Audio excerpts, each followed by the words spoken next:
大家好，以后家里有吃剩的饺子皮，千万不要再扔了，把它放在锅里面，简单的蒸一蒸，出锅瞬间变美食，比吃大鱼大肉还香。这个做法很多人都没有见过，我也是头一次做。自从学会这个做法之后，我家3个挑食的女儿隔3差5点名就要吃，1周吃8次都不腻。首先准备一把洗干净的韭菜，把根部给它切掉不要，因为它吃起来比较老。然后把韭菜给它切碎，切完装入盘中。一个地里捡的胡萝卜去皮之后，先切成细丝，再给它切成薄片，最后切成胡萝卜丁。再准备一把提前泡好的黑木耳，清洗干净之后直接放入开水中，加1勺食盐入一下底味，把木耳煮至断生，然后控水捞出，放入凉水中过一下凉，这样口感吃起来更加的脆爽。然后给它切成粗粗的细丝，最后再把木耳切碎，切完装入碗中。这个时候准备我家吃剩的饺子皮，把饺子皮裹上一层食用油，然后依次给它叠起来，大概放7、8张就可以。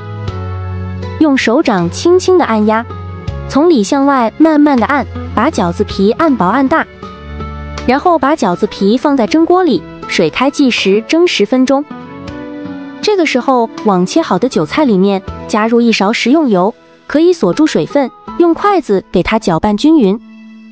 倒入晾凉的鸡蛋，切好的黑木耳和胡萝卜丁。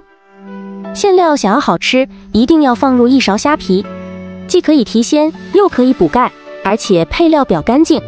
平时用来煮面条、煮馄饨，味道都非常的鲜美好吃。只要放1勺，这个鲜味瞬间就上来。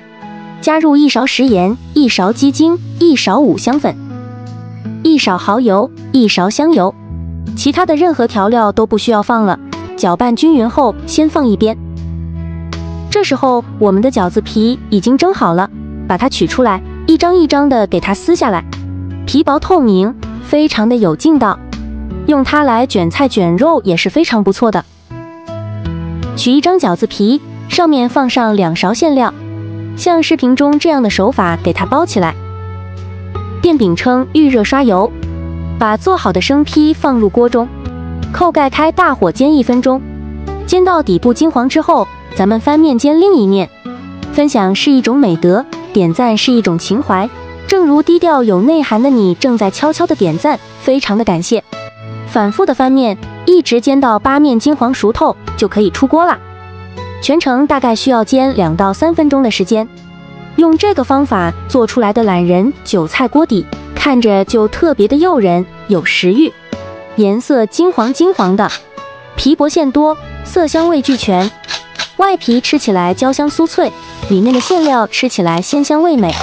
刚出锅，我家3个女儿都抢着吃，真的是太香太好吃了，营养也是非常的丰富，全家老少都爱吃。如果你也喜欢的话，就收藏起来，在家试试吧。